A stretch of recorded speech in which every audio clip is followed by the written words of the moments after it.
Boa noite, alunos. Aqui é o professor Fábio Queiroz. Estamos iniciando nossa segunda aula de gestão de redes. O tema de hoje é preservação das informações da rede.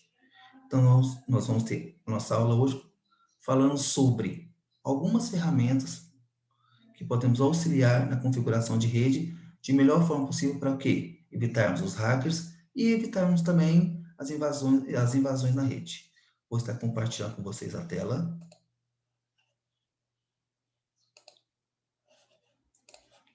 Então, como eu falei para vocês no início, né, preservação das informações da rede. Meu nome é professor Fábio Queiroz. Então, o que nós vamos estar falando hoje?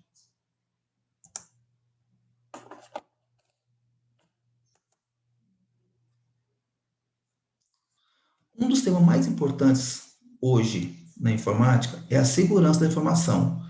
É um dos itens mais que as empresas hoje estão gastando mais dinheiro, ou seja, eles estão tentando se aprimorar mais a nível de segurar e guardar as informações com mais sigilos. Então, pelo grande número de conteúdos hoje que as pessoas armazenam nos seus bancos de dados, nas suas redes, então eles estão investindo muito contra os ataques cibernéticos, que cada dia ocorre mais, principalmente nos países ocidentais, onde há um grande fluxo de dados e as grandes empresas multinacionais estão concentrados. Então, devido a isso, esse objetivo é, ficou muito mais explícitos nas equipes de TI. Contudo, as empresas eles hoje usam três pilares que sustentam a segurança da informação. Que primeiro é a confidencialidade, segundo, a integridade e também a disponibilidade. Então, nós vamos estar falando sobre cada um desses três itens. Cada um desses itens ele é vital para um bom funcionamento de uma rede, principalmente uma gestão de uma rede. Então, qual que é o primeiro passo? A confidencialidade. O que é isso? Então, a confidencialidade tem a ver com a privacidade dos dados da organização. Esse conceito se relaciona às ações tomadas para assegurar o que as informações confidenciais e críticas não sejam roubadas, principalmente das grandes empresas, por meio de ataques cibernéticos e principalmente por espionagem, principalmente das empresas concorrentes. Como podemos, então, reforçar essa confidencialidade? Como posso manter essa estrutura sem ser afetada? Para que ela seja reforçada, é importante adotar medidas preventivas, como definir o acesso a essas informações somente por pessoas autorizadas, ou seja, as pessoas principais de uma TI, ou seja, os chefes desses departamentos. Isso pode ser feito por meio de níveis, ou seja, em que o funcionário de cargo elevado tem mais acesso e o que tem um cargo menor, menos poder de acesso a essas informações. Hoje, as grandes empresas, quando tem uma gestão de redes, eles põem privilégios para uns maiores, outros privilégios menores para outras pessoas, dependente da função naquela empresa.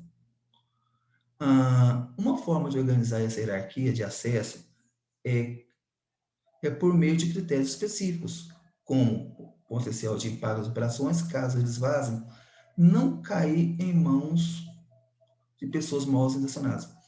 Hoje, as grandes empresas, eles procuram, quando se montam a equipe, pegar todas as informações daquele profissional. Por quê? Para ele não vazar informações para outras empresas, principalmente para as empresas que são concorrentes uma das outras.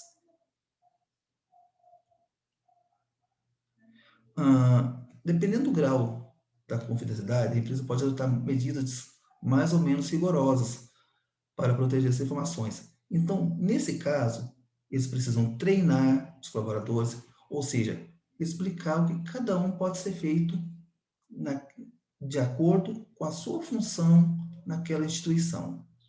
Igual eu falei para vocês, maior é o cargo, mais mas eles dão mais, como vou dizer, ele vai dar mais privilégio para a pessoa. Se a pessoa é um baixo menor ou está iniciando, eles dão menos privilégios. Além disso, eles precisam organizar regras para prosseguir, para fazer os procedimentos de forma mais adequada na segurança daquela empresa. Por exemplo, conectar dispositivos. Muitas das empresas hoje não aceitam conectar celular na rede da empresa, não aceitam conectar outros computadores na rede da empresa. Por quê? Quando você conecta um computador que não é da rede, ele pode também tentar invadir as informações da instituição. Ou seja, então, as grandes empresas hoje, eles só deixam acessar, se for os computadores da própria instituição, configurando os privilégios daquele computador e principalmente daquele usuário. Integridade. Integridade corresponde à preservação da precisão, da consistência e da confiabilidade das informações e sistemas pela empresa, ao longo do processo ou do seu ciclo de vida. Você já imaginou, pessoal, um cartório, por exemplo? Há 50, 60 anos atrás, era tudo manual. Hoje, eles digitalizaram todos os documentos. Então, eles têm hoje, basicamente, no banco de dados de um cartório, documentos de 30, 50, 100 anos atrás. Imagina se esses dados vazem, se esses dados passam para outras pessoas.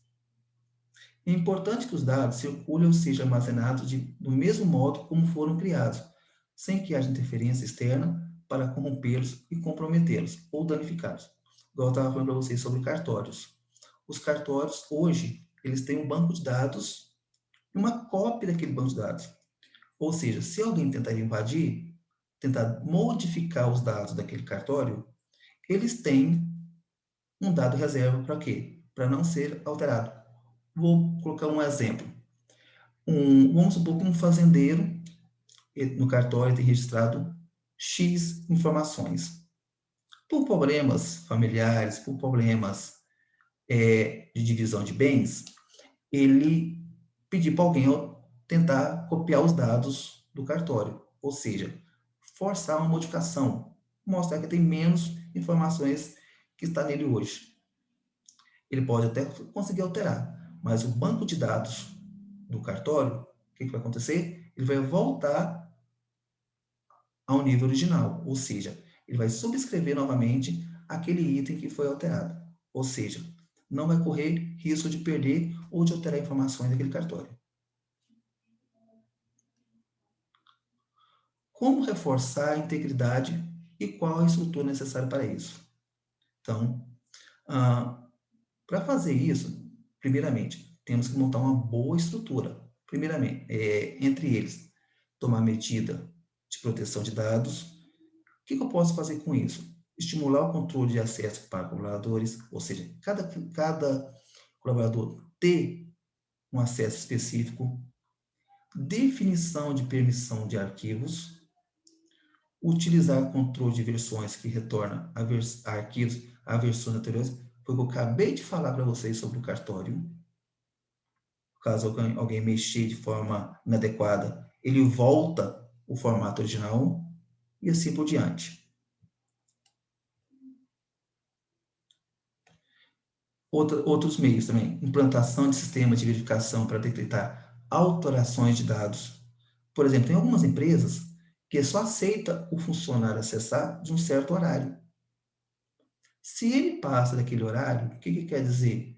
Que está tendo uma pessoa fora daquele ambiente de trabalho e que pode acontecer uma mudança de dados ou uma invasão às informações daquela empresa. Então, automaticamente, ele avisa para uma pessoa ou para um órgão que está sendo invadida aquelas informações, porque está fora do horário.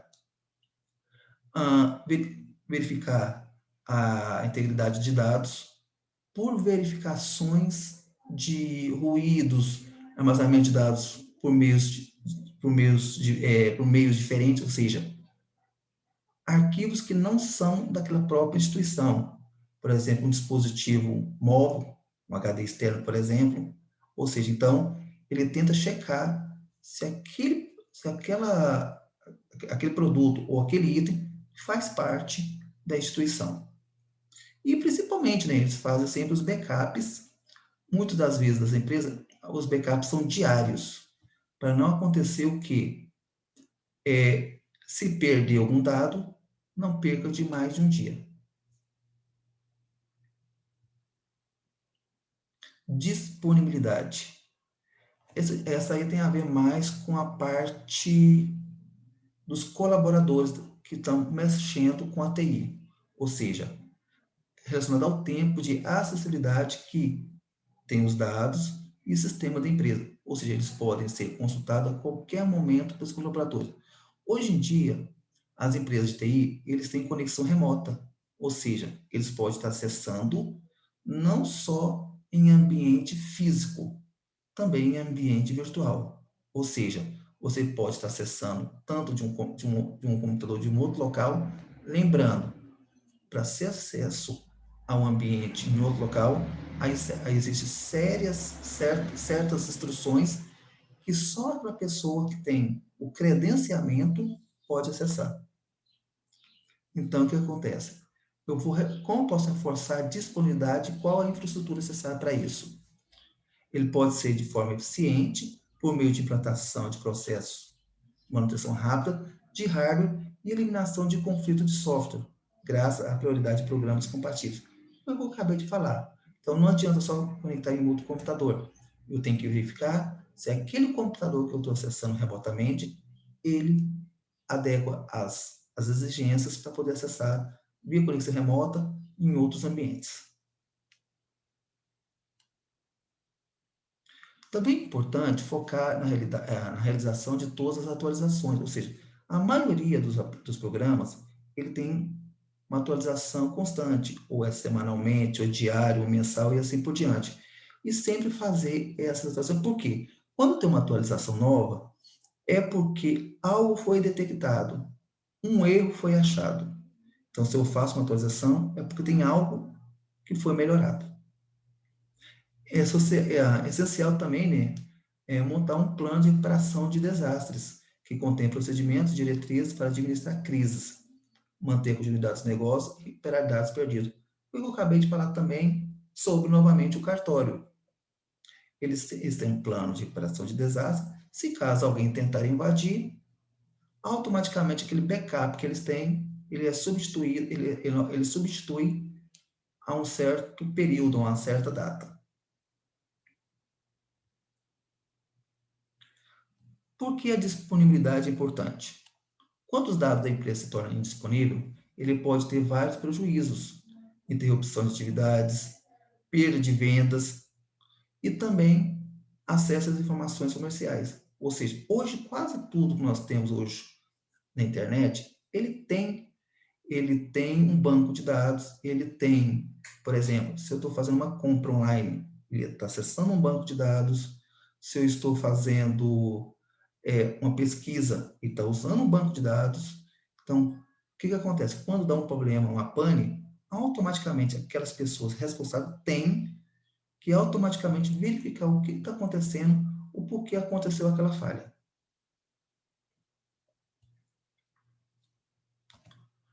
Vamos falar um pouquinho agora sobre gerenciamento de TI proativo e gerenciamento de TI reativo. Quais são as diferenças?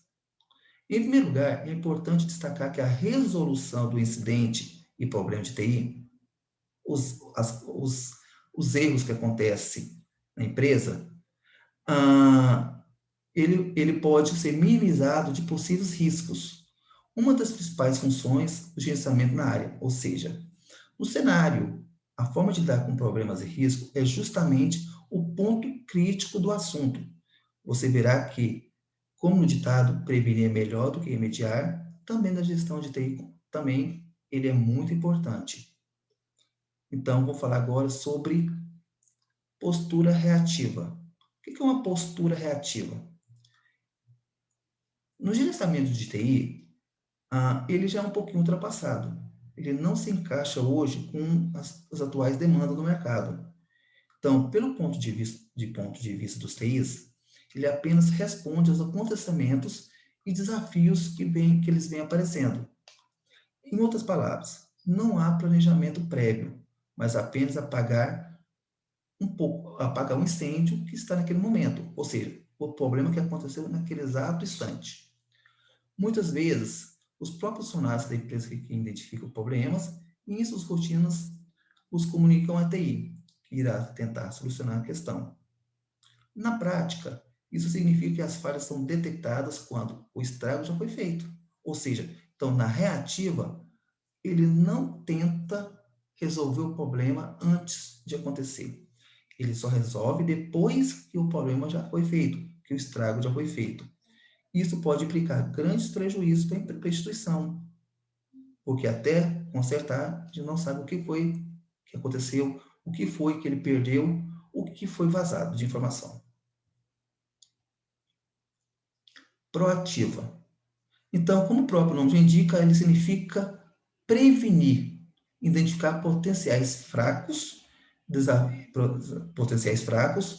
e os desastres que podem ocorrer numa rede. Ou seja, ele tenta, antes de acontecer aquela falha, antes de acontecer aquele problema, ele já tenta consertar. Nesse sentido, os riscos são continuamente monitorados e minimizados, impedindo que os problemas ocorram e, que, no mínimo, trabalhando para que os impactos sejam suavizados, ou seja, sejam os menores possíveis. E aí, assim, as TIs conseguem agir de maneira antecipada, estratégicas e inteligentes. Para citar alguns exemplos na prática típicas, o que acontece? Eles fazem os backups de rotina, ou seja, todo final do dia, ou de 6 a 6 horas, depende, é a forma da configuração daquela empresa. Então, o que acontece? Esse foi a nossa explicação da nossa aula de hoje, sobre preservação das informações da rede. Junto com essa aula, vai ser postado uma atividade contendo 5 questões, onde vocês vão estar respondendo no Forms, e automaticamente eu vou estar recebendo e eu vou estar o quê? Verificando e também dando nota para vocês. Então, desde já agradeço. Até a nossa próxima aula de gestão de redes.